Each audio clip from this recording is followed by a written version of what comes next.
Yes, well, abatulaba ku mukutu gwaffe gwa Naya Media amanya n'eddoboozi Mugabe Godwin aka Easy on Media nga tubeera tutuuse okutuusaako ensonga ezigenda mu maaso mu ggwanga.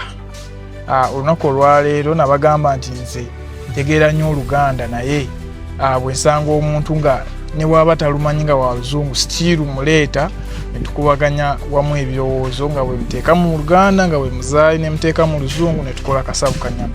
Olunaku olwaleero neegatiddwako omu ku bayizi mu ggwanga lino nga emu ku bayizi abakulembeze abali mu politics wa institutions ng'ate balina influence ey'amaanyi. His name is called Emma. He's going to talk to us today. Tumulina agenda tunyumiza. Tugenda kwogera ku bintu bingi ebigenda mu maaso mu ggwanga naddala mu education sector. We look at the price of education in our country. We look at the wananchi that are going back to school next week. But money is still not yet there. They are trying here and there so that they can raise money. Basobole okuddayo ku ssomero. Ladies and gentlemen, allow me have Mr. Emma introduce himself to us. Mr. Emma, how are you, sir? I'm all right, thank you. Good. Nice. Thank you for being very smart. Thank you. Yeah, the spirit, is it a spirit of UID? Because I can look at the green tie, then look at the trowel. Yeah, sure. You guys are always very smart. As young Democrats. Yeah. Yes, I can say it to our viewers. Yeah, thank you so much, my brother. My name is Hon OKELLO Emmanuel Dricci, a student from Chambogo University, pursuing bachelor's degree in arts with education. I can't tell my semester because I was previously suspended, but I'll be resuming very soon. I'm a former Guild Representative Councillor of Faculty of Arts and Humanities. Yeah, I served in the 19th Guild. So I'm a very passionate person about education and the educational reforms that our institutions would offer to the entire country. Yes, Mr. Emma, first things first. The price of education in this country is increasing each and every day. When you look at institutions, schools, you find that at least each and every term or every year they increase tuition, they increase school fees. You find if someone was paying development fee like 20,000, this time around he's paying 25. Where are we heading as a country in concerns of the price of education? Oh, thank you. Well, that should be a very big concern. And as a student and someone who is going to be a family member, that's a father with the time, it really raises a very big question. Uganda itself, I think the problem comes from a kind of permissive economy we live in. We are talking about the pricing of education in this country, but we can't talk about the pricing of this education system when we can't talk about the kind of economy we live in. The economy is so permissive, where we are living in a laissez-faire, where anyone else can determine the price of a commodity they would wish to. Now we have two kind of institutions in the country. We have the private ones and then the government-headed ones. So when you look into the private ones, the government has given them a chance to ask for whatever kind of price they would wish to really pick without any kind of regulation to the students or to the people who consume this education. So they just randomly put a price and no one questions it. Yet education should really be a service. You get back to the aspect of the government-aided schools. It still raises a very big question that they are called government-aided, and it should be something that should actually be providing education at no cost.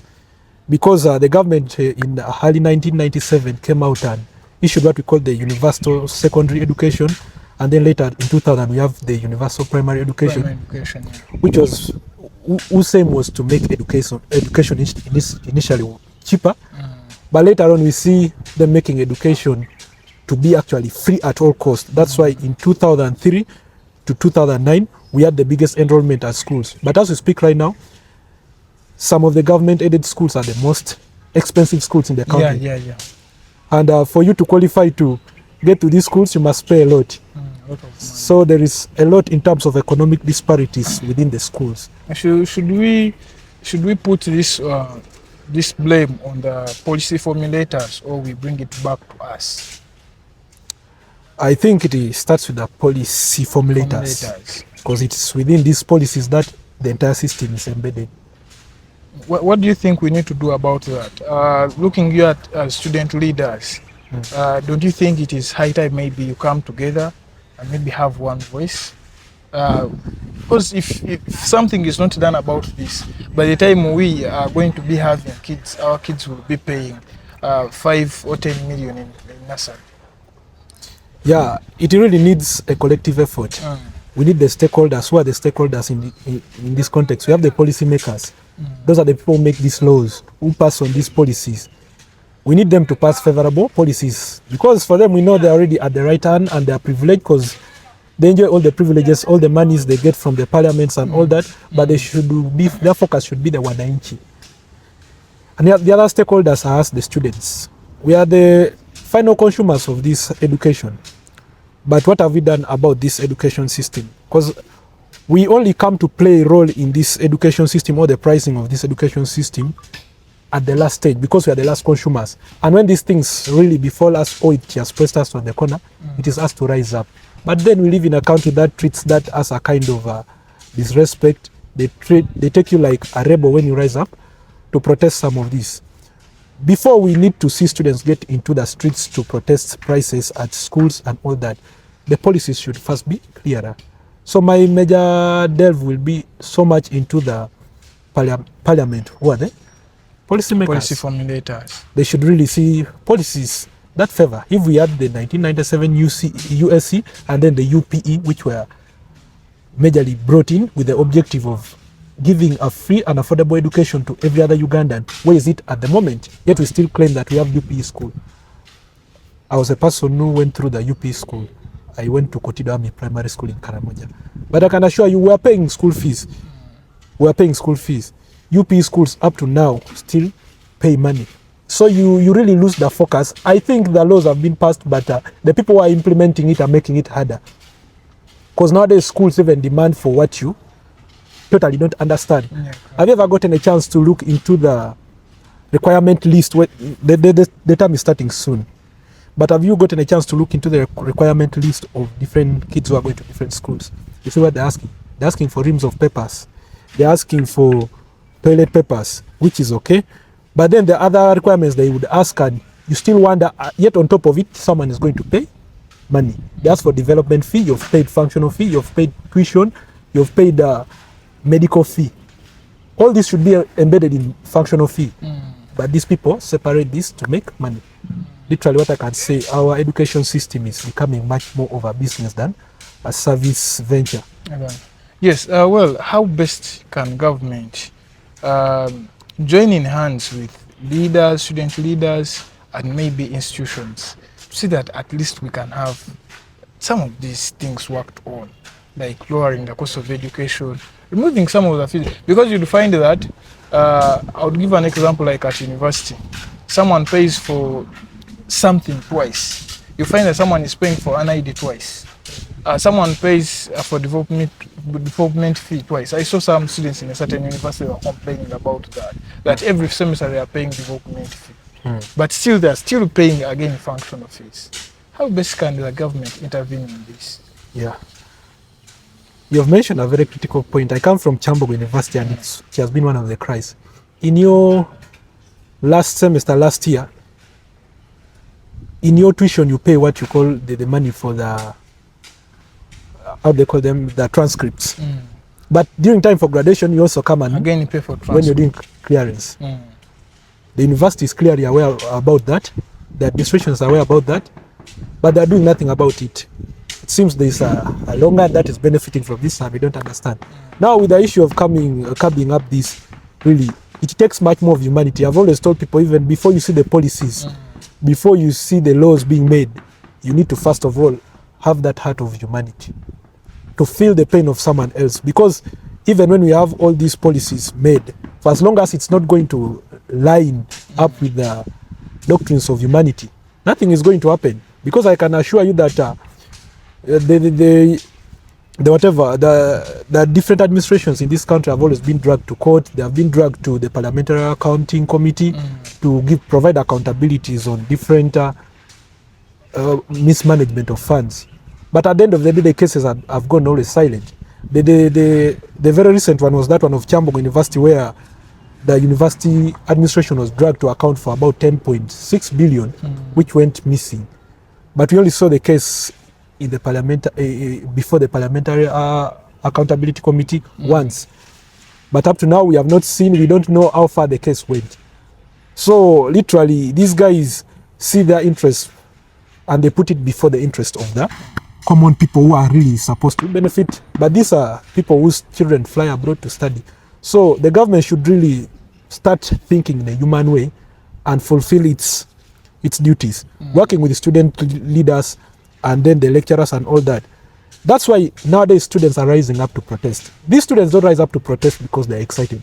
They don't rise up to protest because of any political pressure. They don't rise up to protest because they have seen others going to protest. They rise up to protest because there is no any other system that is favoring them.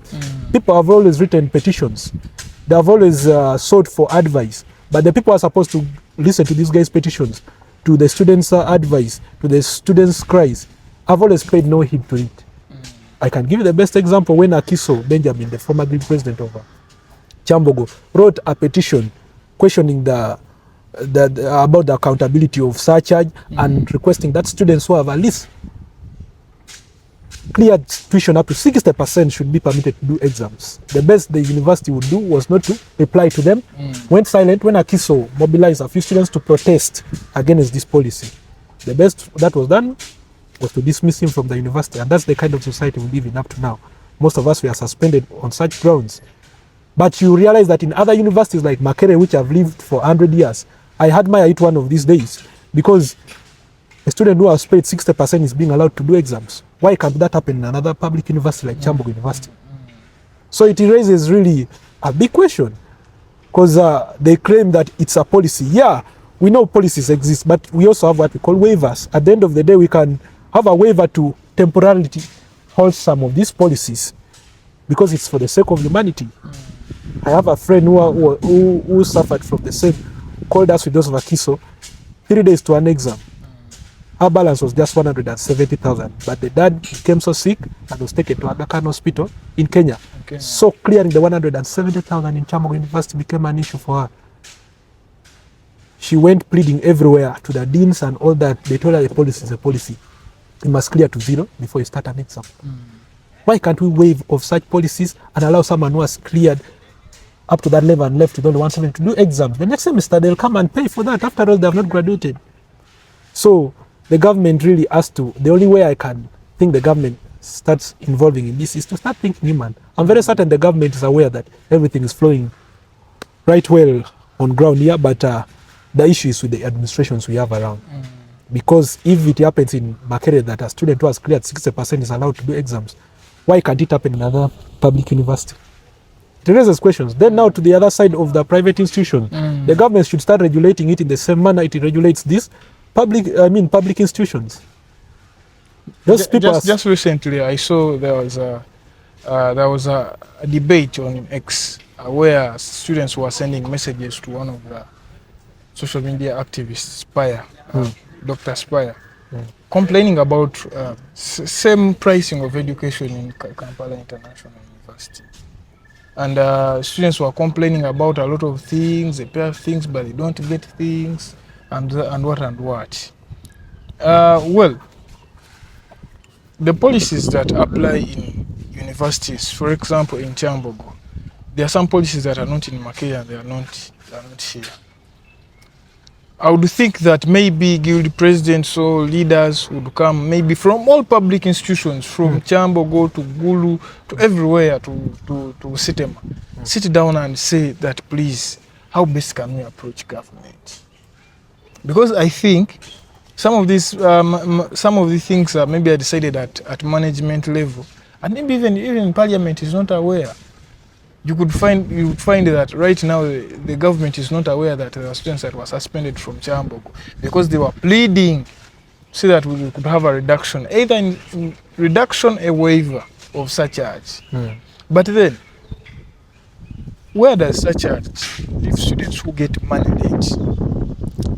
It's a bigger question, and because that is what we need to address. That where does this leave students that get money late? Surcharge has become the biggest academic financial cancer in most institutions at the moment. Surcharge, when you try to follow up history of surcharge, we are told that surcharge was passed from Parliament in 2014, and it operates in Kyambogo, Makerere University. I'm not so certain about other public institutions. Is it in Makerere? Yeah, I doubt, because it does, at but Makerere unless it has University been waived Business School, it is not there. But at the main campus, what I remember, I've not heard about it, because I thought maybe it would cross to Kyambogo, to Makerere, to Moves. Maybe I've not heard it in Gulu. I don't know that it is there. I think I need to first find out. Now, with the issue of surcharge, most of the administrators, whenever you have confronted them on the issue of surcharge, they've seen it as a very small problem because they call it only 50,000. Are you trying to get this? But I've never had an issue with the surcharge for as long as you offer to us these services effectively. You see, we live in institutions where a lecturer can confiscate results and you spend 2 consecutive semesters without seeing your results. Simply because they have not been paid. They can delay to release results. But students don't fine them. But they are very quick to fine a student who delays to pay tuition within 8 weeks, that they should pay 50K. But now we are in a public institution. And the reason as to why most of these students are in public institution is because it's what they can afford, and it's a government property that everyone should be entitled to. But you're telling me that there is someone who hustles outside there, struggles, and has to clear this money within 8 weeks, and you're going to charge them 50K. And if this person still fails to pay the 50K after the 8 weeks, you still stop them from doing exams after they have paid the real tuition. And that's how the system is now running one of these days. You'll be surprised that in Kyambogo, a student who has not paid for surcharge is evicted out of exams. It raises a very big question. You're being chased out because you didn't pay fine. But you're not charging the university. 50,000. But you're not charging a university for releasing your results late.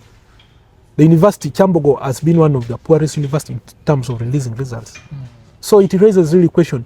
When you go to private institution, it is worst. It is horror, actually. I was trying to see the circular for KIU, Kampala International University. Their surcharge is cumulative. Is it after the first month, they put 50,000? If it reaches the next month or 2 weeks when you have not cleared, it accumulates, maybe it multiplies by 2. The next time it multiplies by 3. You're charging someone who is struggling to meet tuition, but you're adding in expenses. And if still if they raise tuition and they still fail to meet these expenses, you're still going to go ahead to charge them not to do exams. It takes a heart. Because when you ask yourself even accountability for this surcharge, nothing is being done about it. Where does that money go? That's the question that you should be asking. Does it go somewhere, or it is used by That's the question. Administrators, or maybe? Because on our petition, when Akiso wrote a petition, it was clearly asking for accountability. For that money? Yes. So, because the Bible even says that to whom much is given, much is expected. Students are already paying the little they can afford. We expect accountability out of that. You cannot tell us that we have stinking toilets within the university. We have, we spend months, a full semester without seeing our marks for the previous semester. Wi-Fi is not entirely in the whole of campus, and if it's there, it is a bit weak. Actually, it's weaker. So it raises the services we get there are not really as we expect. People are getting into graduation, you charge them for transcript, but the transcript that you get after 5 months. But I'm happy with the Makerere, they get theirs instant. But the case with the institution, that now raises questions of educational imbalance. Other institutions do better than others, yet they're at the same level. Do you think that is a problem with maybe the administrative managers, how they do their things? Exactly. The issue is with the administration. Because now, like that, we cannot now start saying, let the government come and intervene. No. Maybe someone would say, for us, we have so many students, and that's why we take law. The issue hasn't been students. If you're talking of students in Kyambogo, that we can't handle this because of students, but Makerere has always handled it with this number of students. So what are you going to give us as an excuse? The issue has never been with the number of students, because if the issue was students, the university would not admit the 35,000 students currently Kyambogo holds, yet they know they would not provide the services. By the time that you accept to admit a student in the university, it shows your willingness and commitment to provide these services to them for as long as they pay for it. But it's absurd that You pay for it, but you don't get it, and later they start crying of the numbers. You get? So there's a problem to address. Exactly. Yes, those that are still watching us and wherever you're watching us from, we want to thank you so much, because every time you keep watching us, we keep coming back to you and bring you such information and such programs. Yes, well, those that also don't follow us, please, you're doing us bad. We want to thank you, those that have subscribed to our YouTube channel. We've reached 1,000, and that is so much and extremely very good from you guys. Thank you so much for following us, for subscribing to our YouTube channel. Then for those that are following us on TikTok, thank you so much, as well as our social media platforms. Don't forget to follow us as Naya Media. Just as you look at this, whenever you see this, please don't hesitate to give us a follow and to give us that like and that comment. Yes, Emma. Yes. We are in the post-election era. We just voted just recently on 15th of January. Students are going back to school. They were supposed to go back around 25th, but there was a push to 10th of February, which is next week, on Tuesday. How ready is student leadership in different institutions ready to help out students that are still struggling with fees? Because we know, like for example in Chambogo, if someone pays late, they'll have to pay a surcharge. Is leadership ready? Or anyway, how can leadership best approach explaining this? When we're in the COVID era, universities used to understand. Now we're in the post-election era. Some parents have lost elections. Some had put their things with money lenders, but they don't have money right now. And also looking at a dry January. Thank you for that question. I think you should first withdraw your statement by calling it a post-election era. I think you should call it a post-election era. We had a selection, not an election. We saw candidates who didn't win were being declared, so it was much more of a selection. Anyway, out of that, student leadership, the post-election era, and then the education starting instantly. That should raise a very huge question. You see, now this does not only come from parents spending on elections, but we should also see the huge amounts of money that this current regime has put into election that was sham. Are you trying to get this? So it should actually be the biggest worry, that the funds that is left, is it going to contain what we have in the academic institutes we are currently holding? Because it's abroad. For as long as money was spent much in elections, people were carrying huge sums of money. We are going to face a little bit of economic crisis in this early January. We shall recover, but after some good time. Yeah. Then with the parents and all that, of course, it's now a mandate for every other parent to always have in mind that when January is starting and the new year is starting, you have kids and you should send them to school. Yeah, send them now, it's quite unfortunate for those who lost election, but I'm very certain that if you must have gone for the election, you also had plans, because you know, you don't go wholeheartedly that I'm going to win or I'm going to lose. You go while having a backup plan that, yeah, when I don't win, I must have saved this for life in the next 5 years, and now my kids should be surviving. So it is actually much more of a personal argument, and how individuals will handle it with the ways they have carried on with that. Then, of course, still, even whether with or without election, economy has always been so tight in this country. Students can testify to that, and we just need a stronger prayer to see that our economy, you were talking about the dollar fluctuation of late, and Uganda, our currency is trying to depreciate so badly against the dollar. So with the price of education and how students are prepared for this, it raises, January has never been an easy year, and this one for 2026 is going to be much more exceptional in not being easy, simply because you're from the festives, then you had a period of election, and remember this election disorganized partly bit of the businesses that our parents hold. Internet shut down. You guys make money on the medias and all that. So it raises questions, but at the end of the day, victory shall always belong to the most persevering. You have to work harder to make ends meet at the end of the day. exactly. Looking at the competition in education, the education sector, with so many schools rising, looking at primary level, secondary level, even universities and institutions, do you think the price of education will go down or it will just go up? I think that one now you handle the price of education versus the growing population. Yeah, exactly. Whereas schools are also cropping up, the population is also growing.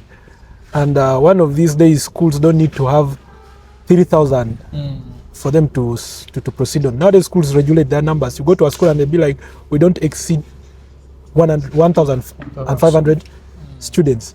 So it is still tells you that the schools are still willing to maintain the standards if the price of the things will still remain constant. I don't see the prices of schools going down unless the government does something about it, or majorly with the public sector. Because school is one thing that is highly on demand and we can't do anything about it. It's a constant demand, so expecting the price of the school to go down, because but you guys don't want to produce. That is a problem. Schools are increasing, you guys don't want to produce. The ones that are there, they're charging a lot of money. No, not producing is not that we don't want. Everyone else would want to have a child, but at the end of the day also you need to start what you can finish. Can you take care of what you have started? Because at the end of the day, whether we don't want to produce at this time, but we know that at time T we shall have to produce and we shall have these guys go to school. So this population will still crop up for us. Whereas for us, some people are running away from producing, the others who are running to produce. Yeah, exactly. So you can't stop this. And now the population of the people who are being produced and are supposed to go to the public institutions are much more bigger, because the informal sector that is earning petty money, that's the small money, are giving birth much more than the working class. Exactly. So it raises questions. So in other words, the government should work harder on the public sector to make this education affordable, because the children who are most likely not to afford this expensive education are going to be much more. So the government should be ready and plan to accommodate all this, and it's something that has been happening for a while. Something we should look at. Then as well, anyway, I will not go into politics. I don't want to bring politics. No, you can't proceed on this. Emma, as we conclude, are you coming for any position anywhere? Anywhere. Yeah, that's a broader question. When you say anywhere, I believe once leadership sits in you, every area you move to, you will want to have an influence. Yeah. Coming for any position, I see myself coming effective this time, because I am a student at looking at the ideas and the kind of din you have, sure, I would expect you to come for any position. Yeah, I see up to that. For as long as I have any platform where there are people who would need surely the kind of leadership I would offer, I can never sit in a society without offering such. So there are positions coming. Of course, not at institution at the moment, because I'm a finalist who has been suspended. So you're not yet sure. Unless maybe I join some institution, but I wouldn't want to join another institution right now in the names of politics. I think it's high time we start shaping now the national landscape. Yeah, exactly. 2031 won't leave us the same. I'm hopeful. Yeah, exactly. You could say your last words to our viewers as we conclude. Yeah, thank you so much, Naya Media. And to our viewers, thanks for watching us. It's been nice having you guys watch us. We've been discussing the post-election era and the education system. I think one greatest advice I would offer to you guys is the elections are done. We shouldn't keep on crying. For how long shall we keep on crying for the message we've caused behind? We have education starting on soon, and we should focus on what is ahead of us and see how we can live within the existing society at the moment. Otherwise, I would love to wish you guys all the best, and thanks for watching us. Yes, well, that has been Emma for you guys. You allowed me, because I started in Luganda, you allowed me end this in English. I want to thank you guys for following this program and for loving us, guys. Making 1K subscription on YouTube is not something that is very easy, but it's because of you that we are able to make it and we're able to proceed on. Please continue following us everywhere you see our content. You like, you comment, you share to a friend, because this information you really need it and you need to keep updated of what is happening in this country. Allow me to sign out. Mugabe Godwin aka Hon Media. Naya Media, we love you so much. Thank you.